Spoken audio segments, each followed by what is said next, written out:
Yeah. So it's just basically It's a positive song. It's a positive song.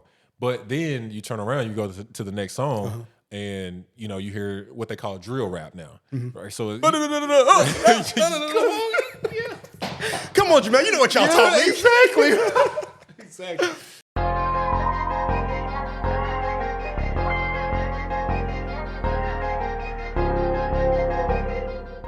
What's going on, guys? You are now tuned in to another episode of No Cap Allowed. I'm your host, Mello, and on this show, we don't do no teaching, no preaching. We just want to give you game on how to get ahead in life, no matter where you are in life.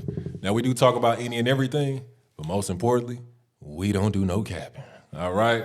Now, on today's episode, I've got a very special guest with me today. Coach, introduce yourself. My name is Greg Hammond. If you're from Jackson, I'll tell you I'm from Bemis. If you're not from Jackson, I'll tell you I'm from Jackson. Good deal. So, Coach, for those who don't know, we have a long-standing relationship. Yes. We go way back, Yeah. like a Cadillac on four flats. Okay. Yeah. When we met, it was my sophomore year. Okay, you were a teacher at the time. Right now, you're no longer a teacher, correct?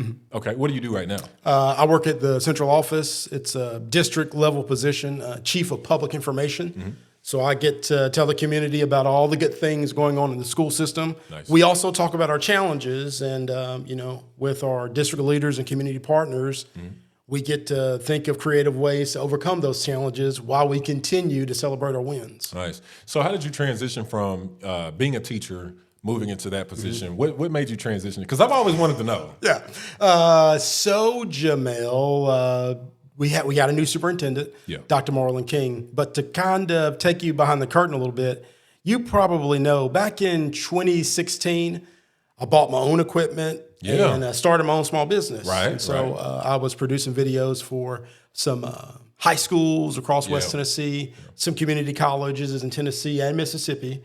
And so during this time, I was promoting my business. And so I contacted different school districts.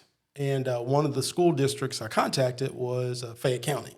Okay. Or it was Fayette or Haywood, whichever district Dr. King was in at the time. Gotcha. And again, it was business. So you just kind of broadcast and peppered your services to a number of different clients just to see who bites. Absolutely. And so I don't think Dr. King ever replied, but that's business, you know. Absolutely. Some clients, bite, some don't. Right. And so, I didn't think anything of it.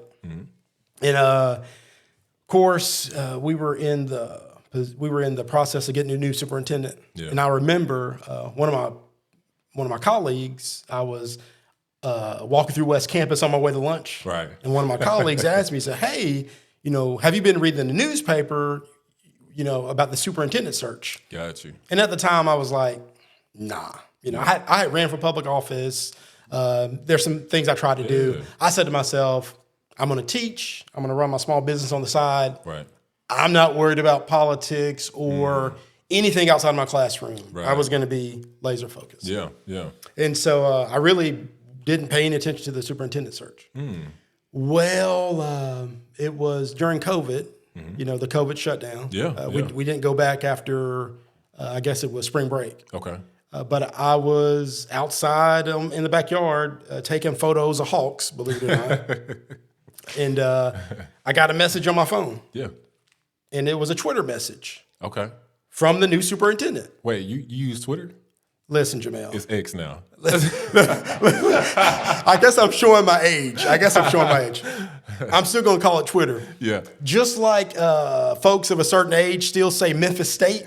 Now, I'm not that old, but I know folks that still say Memphis State. So, so I got a message on X that said, "Hey, glad to know you're in the district. Yeah. Would love to catch up with you sometime to talk." And so I thought, this is interesting. Yeah. And so I thought I'll do some business with the school system while continuing to teach. Right. So Dr. King and I had a phone conversation, and then we went out to lunch, and he discussed his vision for the school system. Gotcha. it didn't take me very long to realize he wasn't looking for part-time, foot in the classroom, foot at the central office. And so he was offering, hey, would you like to come join the team at the district office? Yeah. And honestly, I was looking for something more because, again, I was teaching and I was working on the side. I had different projects for different clients. Yeah. And so the idea I could just take my talents and my passion and use it solely on the school system. Right. And so that's what I've been allowed to do. Yeah, that's amazing, Coach. And for those who don't know, I call him Coach because he has literally been a coach to me in my whole life. So, but you also coached in sports in school. I did. Football. Football and track. Football and track. That's right. That's right. So, Coach, you mentioned, obviously you enjoyed being a teacher. Obviously. I loved it. Right. And it makes so much sense that you would be working for the school system, doing what you do. It makes sense. Okay. Well, make that make sense, Jamel. Explain it to me. Well, because I feel like I know you well enough. I know your personality. And I know that you have a passion for making kids reach their fullest potential. Okay. Helping them reach their fullest potential, should I say. Because you did that for me, essentially. And it's so funny because I'm going to tell you the first time I realized that you were working in the school system. All right. I get a phone call, and it's teachers, so-and-so, schools won't be. I was like, well, hold on, I know this voice. I was like, whoa, wait a minute. Yeah. And it really was like, man, Coach, really, he's not in school anymore. He's not helping the kids out anymore. I mean, you are, but just in a different aspect. Right. Yeah. So it makes sense, man. I think it's cool, but I think it's a selfish thing for me. I wish you were still in school because there's other kids out there like me that needed somebody like you know what I'm saying, to be in their life. So it just makes me sad a little bit. Well, Jamel, we were talking before the show started. Yeah. And it's this whole each one teach one mentality. And I think it's funny, I was working in television.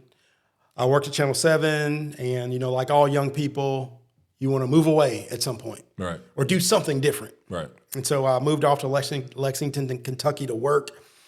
And it was an exciting time, but it's funny, and I didn't know this going in. So one of the reasons why the job in Kentucky was open is because they had fired all the front office staff. Got you. So all the new anchors and reporters that came in were working with all of the behind the scenes production staff that had been retained. Got you. And so there was always this conflict that just kind of resonated because they looked at us as if we took the jobs of their friends, and we didn't know we did. We just were looking for work, and that never really went away. And so it was 2007, 2008. Looking for to move to a different TV station, looking to do something different. But, that was the time where the economy wasn't the best and newspapers were cutting back jobs, TV stations were cutting back jobs. And so there just wasn't as many openings. And so plan B in my mind was always, if communications doesn't work out, I can always go teach and coach because I enjoyed my experience, as a student athlete in high school, and I minored in English, so I could go do that. Was in my mind. So when the path in TV and television kind of slowed, and I figured I don't want to stay where I am and just looking for job options, and so you can always go home. Always, yeah, absolutely. You can always go home, and there's nothing wrong with it. You can. And you said something earlier before we started recording about this idea that, you didn't burn your bridges. Right. You were talking about some of your previous jobs, and, I didn't burn my bridge. Yeah. And so I had reached out to my old coach, Coach Craig at the time. He was at Humboldt. Okay, yeah. He was at Humboldt at the time, and I said, hey, I'm going back home. I'm going to work on a degree to teach, and I want to volunteer coach with you. Yeah. Great. Come on. That's awesome. And so I thought that's what was going to happen. Right. I was going to work on a teaching degree. Although I had a communications degree, in my mind, I needed to, get a degree solely in education, and I was going to volunteer coach at Humboldt. Got you. That was the plan. Okay. God had other plans. What year was that? The tail end of 2007. So this is when that conversation started, okay? That makes sense, okay. And so during this whole transition, Coach Craig called me and said, hey, call Mr. Arnold. Okay. I just saw him the other day. Yeah. I said, okay. And I'm thinking, all right, you're going to Humboldt. I don't know why you want me to call Mr. Arnold at Southside, but okay. Right. So I called him. Lo and behold, there was a broadcasting class at Southside. I didn't know anything about it. Was that your first? So you started that class? It was around. It was there one semester. Okay. Prior to me going there. Got you. And so Mr. Arnold said, "Hey, I talked to Coach Craig. He said you're moving back home. Why don't you come teach this class?" And I thought, what? Yeah. I mean, how is that even possible? Wow. And so I was able to take the degree I already had. Exactly. Step off the TV set in Lexington, Kentucky on a Saturday night. Yeah. And Monday morning, I was teaching in Jackson, Tennessee. Wow. And so I'll never forget that feeling because it's like a deer in the headlights. And although you've been a student in a classroom, right. You've never been a teacher in the classroom, just learning that whole dynamic. And at the time, Mr. Arnold told me, classroom management. You know, if you don't teach anything on the first day, you need to make sure you have your classroom managed and get that under wraps. And so, of course, there's some training that went on, some additional training in terms of teaching, but just how God opened up that opportunity. That's amazing. That I didn't even, Jamel, I didn't even think to imagine it because I didn't know it was a possibility. Exactly. And so, that's how I became your teacher. Just a few years That's later. awesome, man. You mentioned classroom management, and I think something is very important within that, right? So I'm sure you've heard of stories where teachers couldn't manage their classroom. Yeah, right? I mean, at some point we've all been there. Yeah. And I think what, and you know better than I do, obviously, because you were a teacher. But going off of my experience being a student in your class specifically, I won't talk about the spitballs I threw in other classes, okay? But in your class specifically, you did a phenomenal job with managing the class because you actually got on the kids' level, helped us understand where you were coming from. Yeah, you were the teacher, but you even if it was something as simple as using terminology that we used, you know what I mean? Like no cap. Like no cap, exactly. No cap. Probably wasn't around at the time, but that was something y'all taught me to use. But it's and that's my point. Like you took yourself out of your normal box, right? And put yourself in our box. And that allowed us as kids to look at you in the light of, we respect you, obviously, but it allowed, you humanized yourself. Right. And I think that some teachers still don't know how to do that. And I think that's what causes the classroom management to not really go the way they want it to go. You know what I mean? So what is your take on that when I'm talking about like the classroom management, being able to get on the kids level? A couple of things come to mind. Yeah. So thank you for this question. Yeah. So that first day that I was teaching at Southside High School, I wore a suit coat and a tie. Yeah. And after the first day, I realized this is overkill. Yeah. And so I may have wore a jacket on the second day, but it didn't last long. Yeah. And so I guess you have to adapt yourself to the environment. Right. But then also you have to set some non-negotiables for the environment. Absolutely. So there's that. Yeah. It's a learning process. I was a better teacher in year 3 than I was in year 1. There's some give and take. Yeah. So it's a interesting dynamic that you can perfect over time. Got you. I mean, it really does take time. Yeah. But then too, I think it would, and I thought about this before, and this is completely Coach Hammond talking. Yeah. Right. Right. I think it's some value for teachers if they have time to volunteer as a coach or volunteer as a club advisor, just to get to know the students in a different dynamic.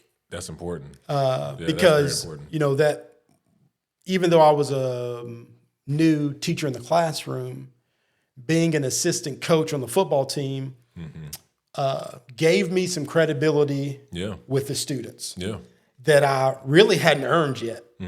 But just being with them there. It's after school, they're working hard, and I'm there encouraging them. Right.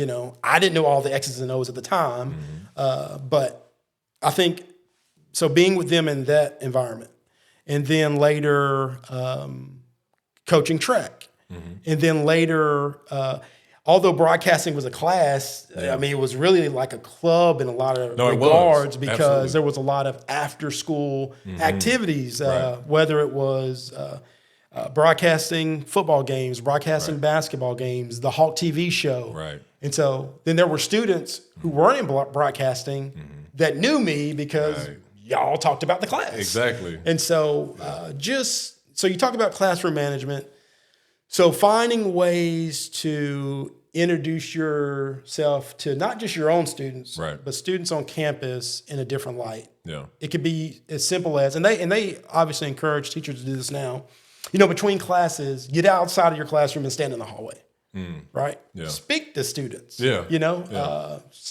just so they see you as a person who cares about another person and not necessarily that teacher to student relationship. Exactly, and I think that's important.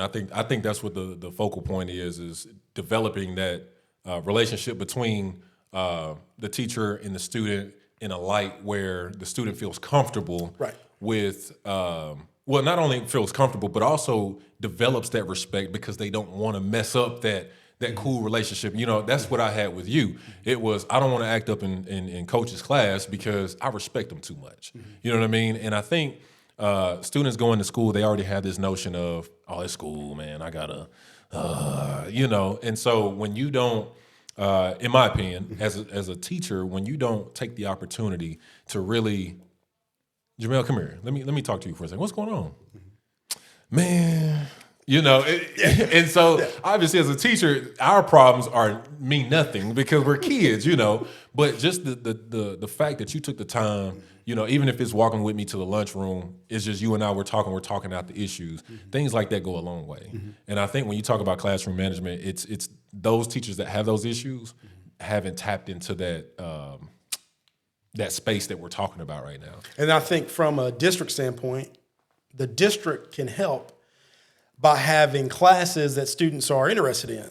Right. So, for example, the fact that it was broadcasting class and you and DeMonte and Leland, you guys wanted to go in the studio. Yes. You wanted to write music. Yes. You wanted to rap. You wanted to create beats. Yeah. And I'm fine with that. Yeah.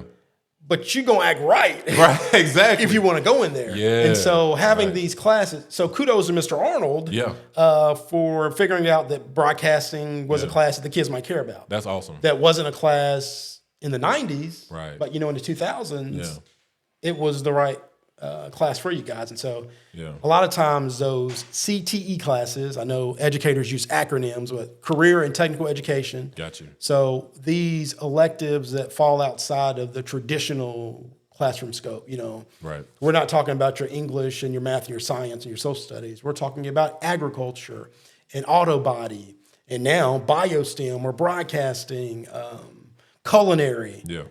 These career building opportunities that students have that they actually want to be in the classroom. Right. I mean, I remember being in high school and not wanting to be in geometry class. Yeah. I just didn't want to be there. Right. I wasn't getting it. Exactly. But you take a class, well, I like social studies better at the time, but a class like a broadcasting or agriculture or ROTC, a class introducing students to military careers. So, so you mentioned classroom management, but I kind of had an advantage because you guys actually wanted to be in that class.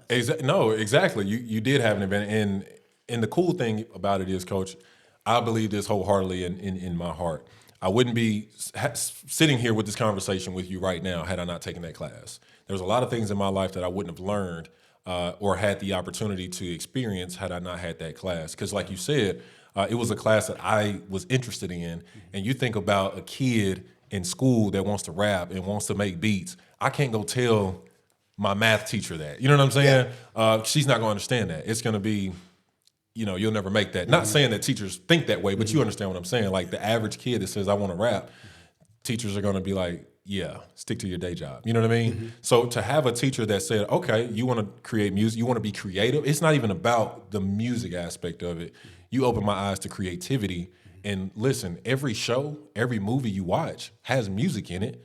So let's figure out a way to do this Hawk TV. We can throw your music in there, right? So now it's opening my eyes to, cool, I could be a rapper and an actor. You know what I'm saying? It's just... And you did act in many of those commercials. I watched the Twix commercial the other day. They clowned me so bad because they're like, why didn't you bite the Twix? Like, why did you fake, But Anyway, I think it's amazing that I had the opportunity to have that class, and I thank you, and I thank Mr. Arnold, because again, I wouldn't have this equipment that I have now had I not had somebody believe in me and show me the tools, and not just not have somebody that did believe in me, but have somebody that did it too. You know, you actually did it. So like to be able to give us those tools is amazing. So thank you for that, Coach, and I give you your applause right there. Thank you for saying that. I mean, I got to thank God for putting me in the position, because again, I didn't even know the job existed. Yeah. And so I am grateful for you guys as well, because it really wasn't work. I mean, I know maybe I shouldn't say that, or maybe that sounds silly, but I have a passion for communications. Yeah. And I got paid to introduce students to that passion. Right. That's not work. That is not work. I mean, that was a fun experience that I grew from that experience, and it was a blessing to me to see you guys grow from that experience. Yeah, that's amazing. So, Coach, you mentioned COVID, right? Mm-hmm. How did COVID affect you? Did it affect you? Work related. We kind of touched on that. Financially, how did COVID affect you personally? Well, personally, I guess the things that come to mind are I got to spend a lot of time with my family. That's good, because everything was shut down. Yeah, and so I got to spend. And I mean, it was a difficult time, but all things considered, there were some blessings that came out of it. Yeah, and so being able to be around my kids, my own son and daughter, being able to game plan with my wife about how we're going to raise our kids or how they were going to spend their day. From a technology standpoint, the whole virtual meetings and just the technology that came out of navigating COVID. Yeah. It's common to hold a meeting virtually. Yeah. There's nothing wrong with it. Right. Or interviewing people virtually. Yeah. I mean, it's almost expected nowadays. Mm-hmm. So you think about the technology that came out of it. And then I'll tell you, Jamel, I probably lost 15 pounds because I was running. At the time, I was running. Okay. And so I got to do a lot of running during that break. So there were some challenges, obviously, nationwide. Right. But if you ask me just to ponder on it, I just have to think about the positive that came out of it. Yeah, that's awesome. My experience, for me, COVID didn't affect me, really. And that's a blessing to say. Mm-hmm. Honestly, for me, things were normal. Mm-hmm. Because you still went to work every day? Correct. I still went to work every day. And at that time, so at the dealership, right, you had the option to stay or go home, essentially, right? You got unemployment or whatever. Okay. And it's funny, me and Chase talk about this all the time.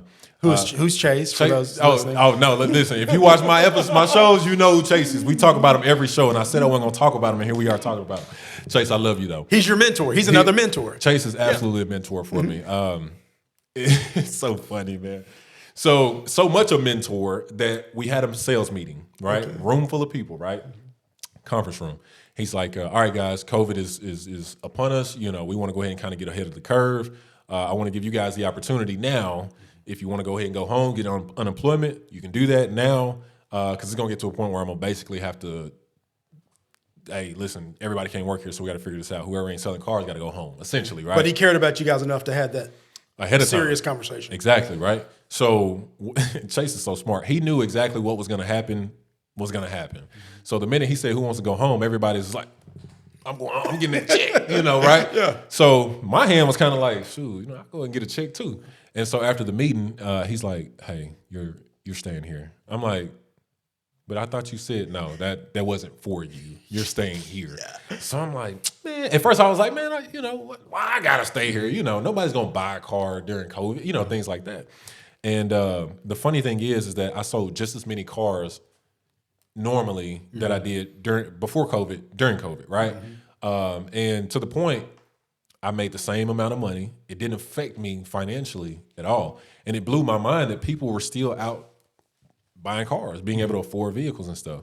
And so you talk about the family aspect of it. Again, it was all the same for me. I still see my kids, still take them to school or whatever we're doing. Only difference is we got to put a mask on, you know?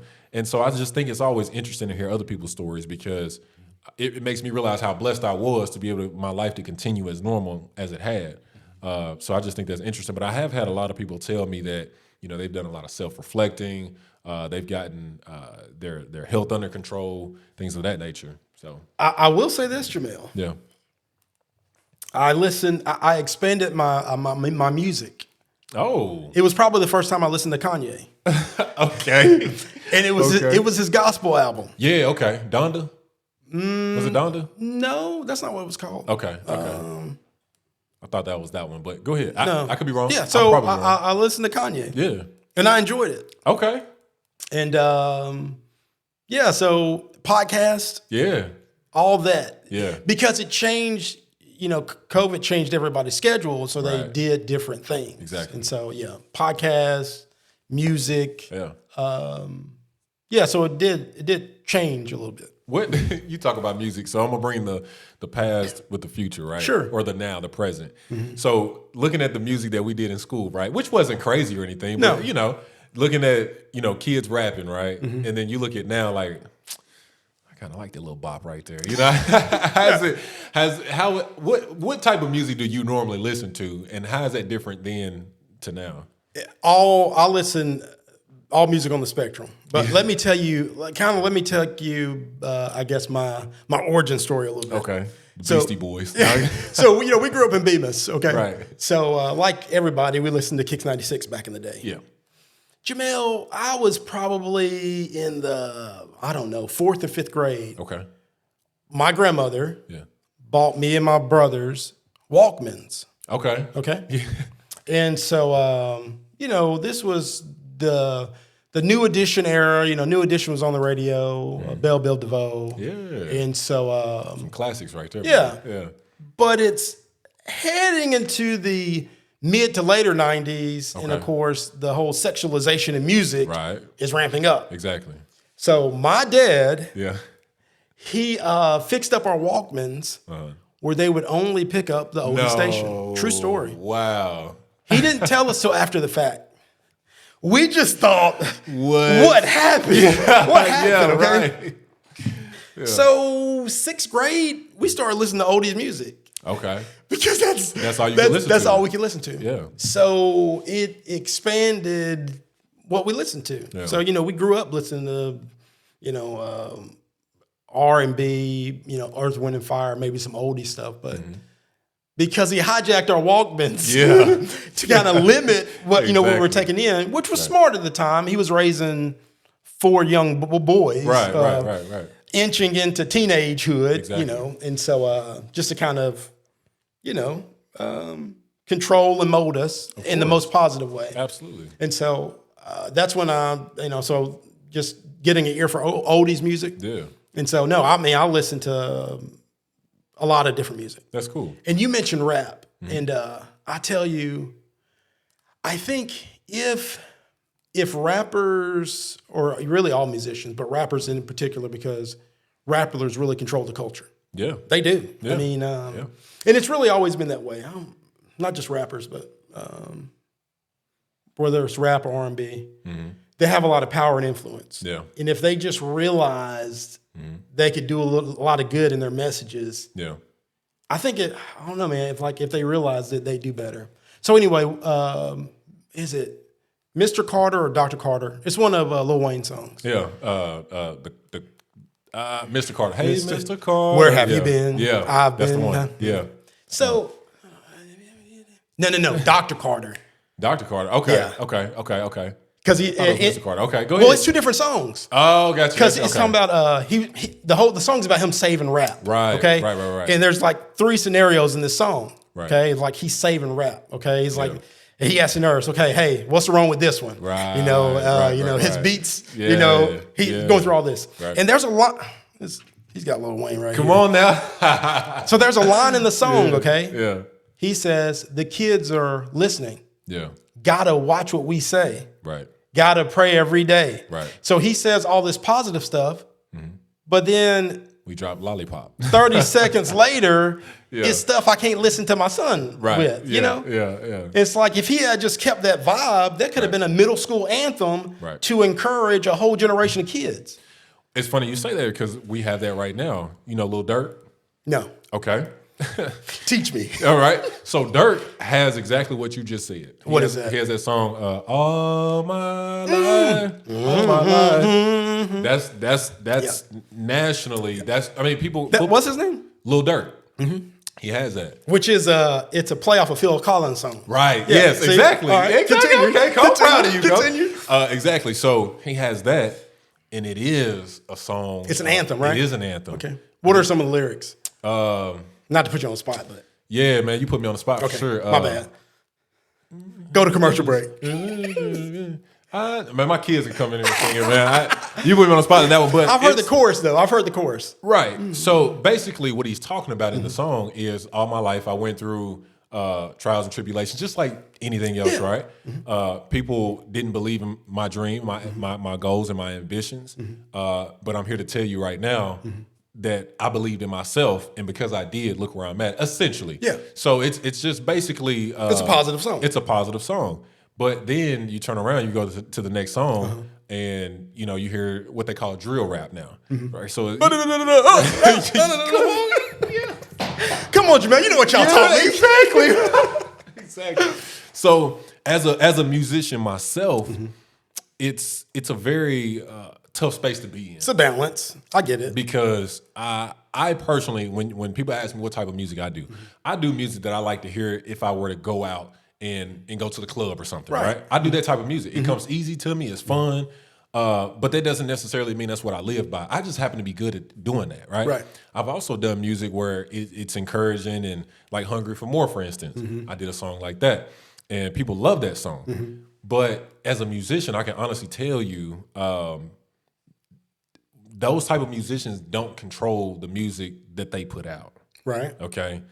Say it again, Jamel. Those type of musicians don't control at that level. Don't control the music that they put out, and they'll be lying to you if they say they do. Right. To a certain extent, you know, if they come up with a song that is positive, the label, depending on the time, the label will be like, okay, we need one of those positive records you did 12 years ago, you know, or Lil Durk just dropped that. I need you to drop My Future Life, and you know, something like that or whatever. So in that aspect, yeah, but it's when you talk about the music industry itself, it's so complex that unfortunately, what sells is the nonsense. Yeah, that's what sells. So let me name drop Latham Warlick. Yeah. He's a guy who's doing some positive music. Absolutely. And it's probably costing him, but he's doing it anyway. Right. So kudos to him. Absolutely. Because I can listen to Latham Warlick when I'm hanging out with my son. Absolutely. We're shooting basketball, whatever, you know. Yeah. It's got the beat. Yeah. But it's not that evil communication corrupts good manner. It's not evil communication. Right. And so it's tough, man. It is tough. And it's funny because I've been asked a million times, like, why don't I do Christian rap? Okay. And for me, I personally can't do it because if I'm going to do it, I'm going to do it. I'm not going to do it halfway. And this is no shade to Latham whatsoever. I think it's amazing that artists like him and Lecrae and all those artists, I think it's amazing. I love it, right? Me personally, I can't take a rap beat and put gospel lyrics on it. Because for me, it just doesn't sit right. Because I know that I'm choosing that beat to get your attention, right? And in a way, that's smart. That's smart. Okay. But for me, I just can't do it because I know that same trap beat is going to be used for something else. You know what I'm saying? So there's a big balance, and to each his own. You know, like I said, I salute those guys. You know, I do. They're doing what I can't do, right? I can do, but I don't want to do, essentially because I feel like I'm not being genuine, right? Especially knowing that I have secular music and then it's the same thing as having a positive record and then having a sexualized record. It's the same thing. So I personally can't take that lane. But again, I think it's amazing that they do that, though. So you don't approve of Kanye's gospel album? I honestly haven't heard it. Okay. I'm one of those people that go off of, I watch a lot of interviews. and a lot of podcasts and a lot of talk shows where the guys come on there and you get to see the real them. Which is what I love about podcasts. You Right. get to kind of learn the person a little bit. Exactly. And Kanye is such a complex person. He is, man. I think he's brilliant, though. I really think he's a genius. I really do. I think what he does when he does things, he knows what he's doing. He says what he means, and he knows the attention that it's going to get, and he capitalizes off of that. I think I'm telling you, I know some geniuses. yeah. I don't know, and I don't want to. I'm not going to call him anything negative, Right. but I don't know if I would call him a genius. In what regard are you talking about, though? Because I don't mean just in general. I mean he's a very highly intelligent person. Right. Right. So then, why would you do things that are counterproductive or things that would harm you or hurt you or Right. so that would be my Because That would- because of the industry he's in. okay. It's a very draining, dark,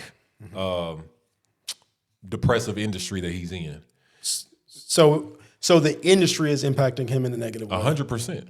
Now he's at a point now where he could do whatever he wants to, and clearly he's doing that. That's why you haven't heard of Kanye's name in so long, because he's doing what he's tired of the nonsense. He's tired of the requirements to be relevant, to be viral.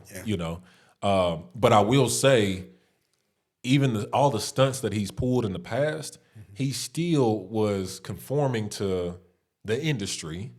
But he also was doing it in a way to where he could get to a point to where when he decided to walk away from it, he still had that same impact and power. Look at his Yeezy shoes, right?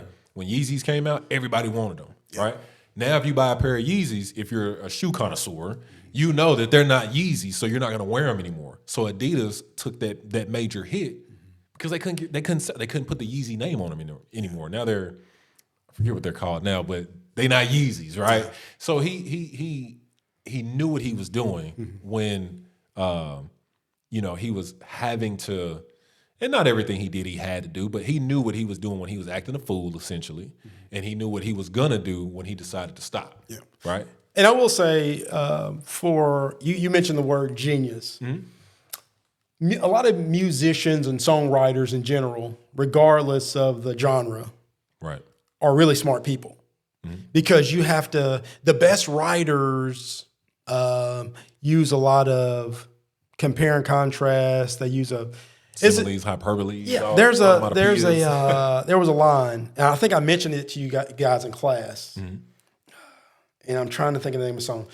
I'm trying to think of the name of the song, but there's a line in the song. He says, "Since you actors shoot you like some B-roll." Well, B-roll is actually a TV term. Right, exactly. And so shooting is actually a TV term. Right. You shoot with the camera. Exactly. But he meant it as a pistol. Exactly. But there was some creativity in writing that, Absolutely. Maybe he was talking about a camera. Right. Maybe he was talking about a gun. Right. So there was some creativity there. So I think, when thinking about rappers and writers, no matter kind of what you think about them, the best ones do have a level of intelligence. Absolutely. Like an admirable level of intelligence because of the stuff they write. These double entendres, right? These double meanings. Right. You can't just come off the street and write some of this stuff unless you have some lived experience and some intelligence in a number of different areas and platforms. Yeah, absolutely. So as an educator, you just sit back and wish, man, I wish they used that power for good. Yeah. No, I completely understand that. And it's one of those things, too, where they didn't have that. When you talk about education, school, they didn't have that teacher that could help them develop that, in my opinion. Develop what? So how intelligent they were to be able to put those words together and write that song and use those similes and all that kind of stuff. They didn't have that person to say, listen, that's dope, right? But how can you make that in a more positive aspect? How can you, be seen in a better light? Because obviously you want to be a rapper. That's fine. That's cool. Yeah. But at the same time, that won't last forever. So how can we make sure we got a plan B and utilize your talents to have that plan B. My point, right, is if I thought all I wanted to do was be a rapper when I was in school, right, and never took your media class or anything of that nature, where would I be right now, right? But because I had the media class, I knew about cameras, shooting with the B-roll and all that kind of stuff. It allowed me to not only do this podcast that I'm doing, not only do my music and learn how the technical aspects, because music sitting in the media class taught me a lot about music on the technical side because of the mixing boards, the actual keyboard, things of that nature. Because even when you're editing in like Pro Tools and things of that nature, you got to know what the certain keys do and all that kind of stuff, right? So what I'm saying is I had that opportunity, and it allowed me to grow. You were able to have an expectation of a goal because you knew some things were possible. Yeah. And I want to give a shout out to the auto tech class at Southside High School. Because we were catching up. Right. I don't know that I remembered that you took auto tech and auto body. Yeah. But that too, when we hear your origin story, that too played into that. It did. Yeah. And so I think here I go saying the company line, and I'm not trying to be hokey. Right. Options and opportunities. Yeah. You took the broadcasting class at Southside High School. You took auto technology at Southside High School. So you kind of knew what your options were. Right. You kind of knew, hey, there are other opportunities out here. Right. So when you're looking at jobs, you say, oh, hey, that could be an opportunity for me because I know the skill set that I developed, at the high school or at the technology center or at college or wherever. Right. So your options and opportunities, you had a window of options and opportunities. Absolutely. And let me say this. So I know people get criticized for pushing college on people. Right. From my own personal standpoint, when you have training, you have options and opportunities. I don't know if they can see me in the camera. You have options and opportunities when you have training. Right. Right. As your training and education increase, now your options and opportunities increase. Absolutely. I remember back in 1999. Wow, that sounds like a long time For ago. the 99 and 2000, you heard? It was 1999 or 2000. And I was working in production at Channel 7 while also, I think I was still at Jackson State at the time. And I was a production assistant. But I got offered a job in commercial production. Got you. So I was going to start making more money. And I remember asking my dad about it. I was like, should I take this job? Because my goal is to be the next sports guy. Right. But I just got offered this job to go ahead and make some more money right now. Yeah. And so he kind of helped me think through that and reminded me, okay, that's good. Yeah. But considering what we already talked about and what you already told me your goal was, what's going to be better or best for you? Right. And so I remember having that conversation. So Yeah. that idea of your options and opportunities expand when you have training or education. So that's why it's important, if your son, daughter, niece, nephew, grandson, or granddaughter is taking a career in technical education class right now in middle school or high school, engage with them to make sure they're actually engaged and getting all there is to learn from that. Yeah. So that when they get out in the real world, that's something that they have in their toolbox. Absolutely. That they can actually use in industry. Yeah. So don't just go through the motions of sitting in the classroom. Right. Yeah, I'm in ag class, or I'm in nursing. Yeah. Okay, but you ought to be excited about it because it's an opportunity for you to grow your knowledge and really prepare for the future. No, I agree 100% because what you're saying is you're sitting in front of what that is, what that looks like. Right. Because I took automotive class, I work at a dealership. Right. Right. Even though automotive class taught me how to change oil, rotate tires, batteries, things of that nature. Now I'm a finance manager at one because I learned the skill set to be able to move up. You got your foot in the door. I got my foot in the door. Based on a depth of knowledge you had. Exactly. After you got your foot in the door, you expanded on that knowledge. Exactly. Kudos to you. And thank you. And then Sell me a car. Yeah. We're going to talk about that later. Yeah, I got you. And then by taking the media class, it allowed me to pursue dreams that I have with music and podcast, TV, radio, things of that nature. So yes, if you have a son, daughter, niece, nephew, granddaughter, grandson in taking a technical class, encourage and engage, like you said, because 10, 11, 12 years later, here I am still utilizing those things and making it even better, and it's actually making me money. Yeah. You know what I mean? Yeah. So definitely. So, Coach, before we wrap up, a few more things we're going to talk about here. Oh, you kicking me out? I'm not kicking you out. No, I'm not. But I do have another podcast with AJ Merriweather. Oh, yeah, very good, right. very good. This is my celebrity week. Okay. All right? Oh, thank you. I made celebrity week. So anyway, I want to ask you a few questions real quick. Is this lightning round? I need to answer fast. You may answer fast. No. Make it fun. No, yeah. Well, I mean, it's whatever you want to do. Right. This will end up being fun. So I have two sons. You have one son. You have a daughter as well. Were we pregnant at the same time? Maybe 2011. Well, Yeah. I wasn't pregnant. My wife was pregnant. No cap. 2011, 2012. Yeah, so we had I don't Isaiah in 2011, September 2011. So how was it? I've always wanted to ask you this. Yeah. Having your own kid, but you're an adult, you're established, right? And then you have kids in your class that are having kids too. Yeah. What does that feel like? Well, once you get over the shock that, man, he's grown. Right. Like Jamel's an adult. Yeah, right. It's like, Yeah. but he was just.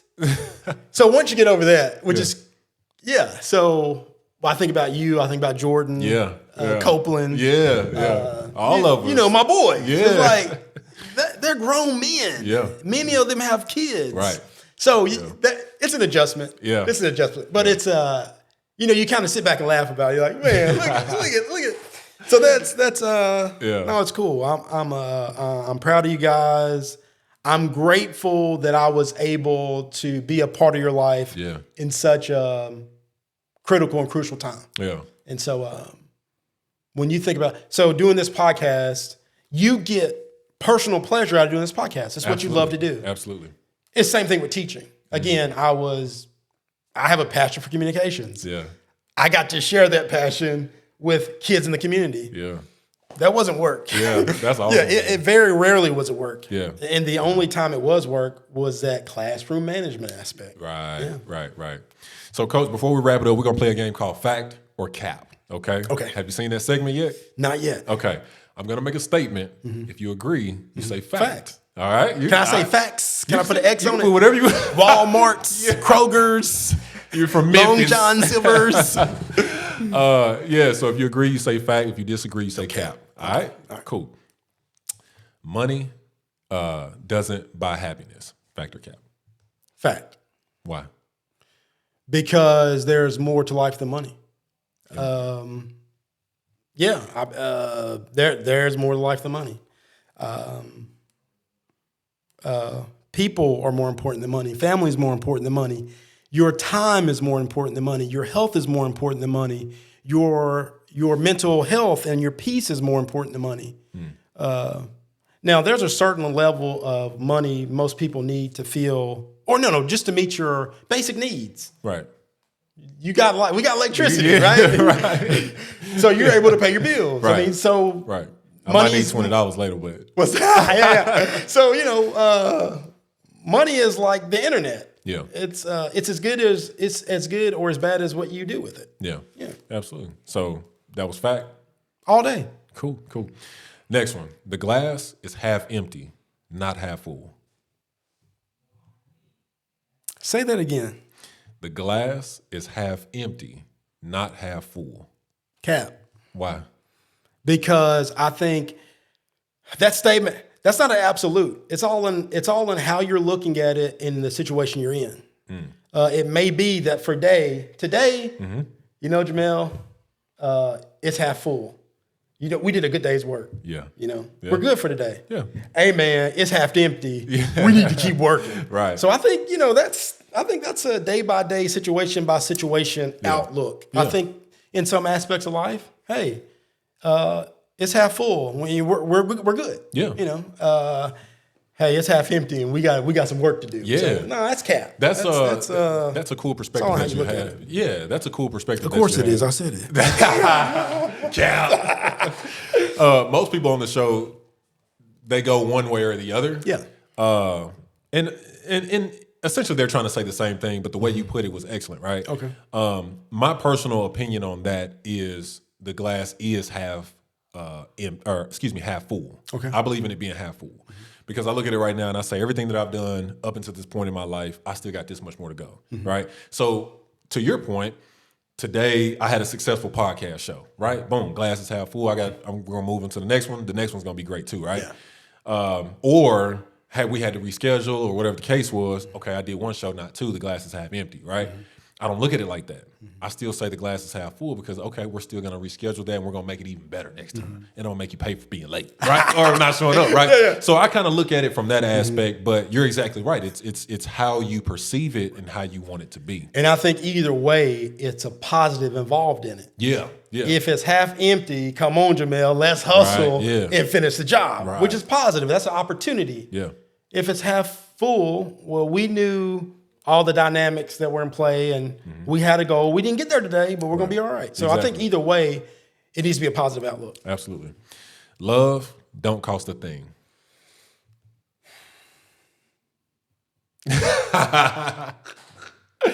Cap. Okay, why? The missus is watching, by the way. Yeah, because I think about. I guess I'm thinking about marriage, and marriage is a partnership. Yeah. It's work. You know, I put in, you put in. Yeah. So don't cost a thing. I mean, maybe in the beginning, but once you get down to the nitty gritty, you know, it's a partnership. Yeah. You know, Yeah. I'm Michael, you Scotty. We're gonna work. We're gonna get the work done. But ask that question one more time. Love don't cost a thing. Yeah. I mean, usually, I don't know. Usually it doesn't. Yeah. But you know, I don't know. Yeah. I don't like these absolutes, Jamel. I do not like you're trying to corner me in some absolutes, and I ain't with it. I know. You ain't with the cap. No cap. absolutes. I heard a quote the other day that I thought was. You got to answer the question for me though. It definitely costs. So that's cap. Yeah, situational, right? It's not situational. It's cap 100%. But you love them boys in there, and they ain't do nothing. All they did was wake up. But it does cost essentially. Okay, I'm listening. Okay, because and we're saying the same thing, but I'm going to say it like this. Okay. I love my boys. You're exactly right. But if you want to go to Sky Zone, grades got to be right. So it is going to cost you. You see what I'm saying? Right. Love costs. Yeah. Love costs. That bed that you got in there, it costs. If it ain't made, you're going to be on the floor. It costs. Okay? And they know. But yeah, when you talk about relationship-wise, I heard a quote the other day that I thought, it was simple, right? But I just had never heard it before, and I thought it was great. Most people say 50-50, right? That's what we're conditioned to believe. And to a certain extent, that's right. I'm Scotty. I'm Jordan. You, Scotty. I'm going to let you get away with this. It's your show. I'm going to let you get away with that. But they said, no, it's 100-100, right? And it's the same thing. But when you really dissect that, if I'm giving you 50 because I'm waiting on your other 50, then am I really giving my all? No, you're not. Exactly. Yeah. So that's why they were saying it's 100-100. And I thought I'm gonna adapt, or not adapt. I'm gonna adopt that train of thought. It's got to be 100-100. So if you're not 100 with me, get off the show. A few more questions. I'm gonna let you get up out of here. This is good. What was the other question I had? Oh, it's better to be politically correct than brutally honest. Where do you get these from? Because they're good, and you're not even reading a script. So I'm just asking. It's better to be politically correct than be brutally honest. Yeah. I'm going to say facts. Okay. Wait, we got a first. That's the first one we got. Yeah. That's the first one. Jamel, there's some, even though, let's, just to kind of let people behind the curtain a little bit. When's the last time we talked in person? It's been a while. It's been a while. Yeah. Months probably. Yeah. But if you ask me something, off camera, just man to man, I'm going to be brutally honest with you because we have a relationship that goes back a decade. Yeah. Okay? 100%. Our relationship is strong enough to really take whatever honesty I'm going to share with you because Absolutely. you know me, Right. and you know Right. it's coming from a good place, and it's coming from me. Right. Right. But I ain't like that with everybody.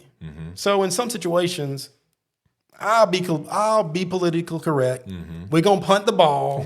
We're gonna let it ride, and we're gonna get to it later. Right. So I'm big on discretion. I'm big on discretion and tact. Yeah. I'm big on that, man. Yeah.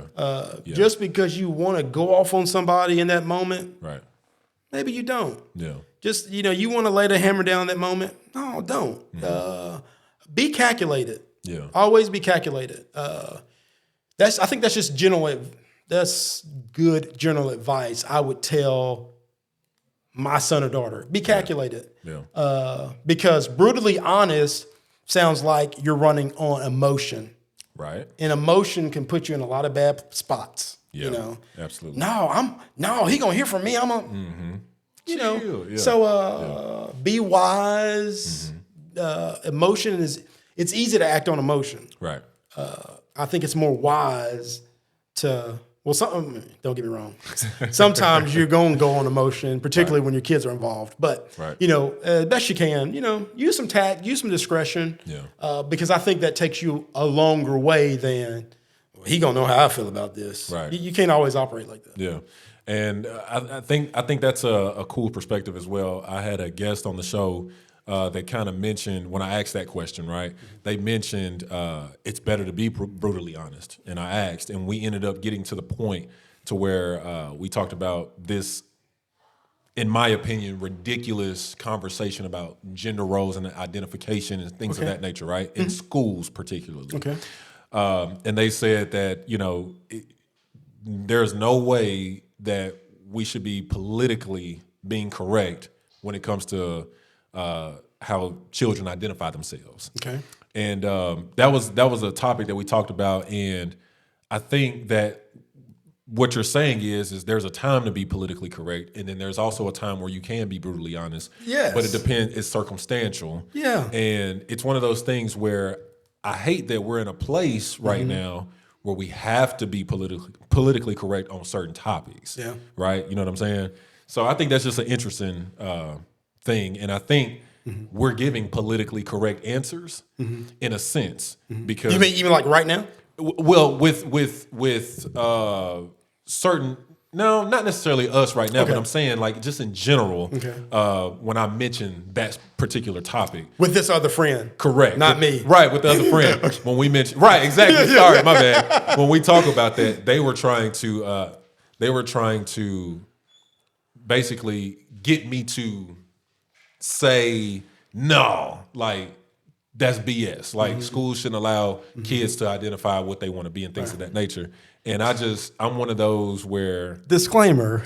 Comments Jamel's talking about right now have nothing to do with the Jacksonville school system. 100%. Right, this is No Cap Podcast, right? I just think that is a topic that is unfortunate that we have to have. I'm just gonna say that. Yeah, I mean, there's a lot of things about culture that's unfortunate. Right. But I think there are spaces for truth. Yeah. This is your podcast. Yeah, 100%. And unless you have a sponsor who's telling you to be quiet, No. I think you can speak your mind and love on your podcast. Right, absolutely. I think there's some people in some circles who have to use tact. Of course. They have to be when- politically correct. And I'm not even gonna say politically correct, man. I'm gonna say tact because, again, time and place. Yeah. Time and place are big factors. Yeah. That's not necessarily being politically correct. A lot of times that's just being wise. Yeah. I got something to say. I have an opinion, and this is not this place, but Right. you may be in a place. It's not the time to say it. Yeah. So I don't think that's being politically incorrect. I don't think that's being politically correct. Say that fast 3 times. Politically correct. Yeah, man. Tact Yeah. is undervalued. Yes. Think about in the political sphere where you have elected officials who say whatever they want to say about anybody. And, Veterans Day was yesterday or whatnot. Yeah. And I was listening to a podcast and somebody was remembering what Donald Trump said about John McCain. Got you. Because John McCain was a war hero. He was a POW. Yeah. And I guess it's when he was running for president, former President Trump said some disparaging words about the late John McCain. Yeah. And it was a dig toward his military career. Yeah. It was just like, man, that's like classless. Insensitive. And, yeah, so it's like tact, man. Right. People don't use tact anymore. Yeah. But like wisdom is something that has to be taught. Yeah. So yeah, absolutely. Absolutely. Well, hey, Coach, listen, man, I feel like we can keep talking and talking and talking, but I greatly appreciate you stopping by the show. It was a pleasure. I wish you peace and prosperity in your future endeavors, Coach, and I love you, man, for real. Hey, Jamil, send me a card. Hey, man, I love you too. I'm proud of you. Thanks for thinking about your old teacher and inviting him to the podcast. It was a lot of fun. Absolutely. You're welcome, Coach. And with that being said, y'all, we out.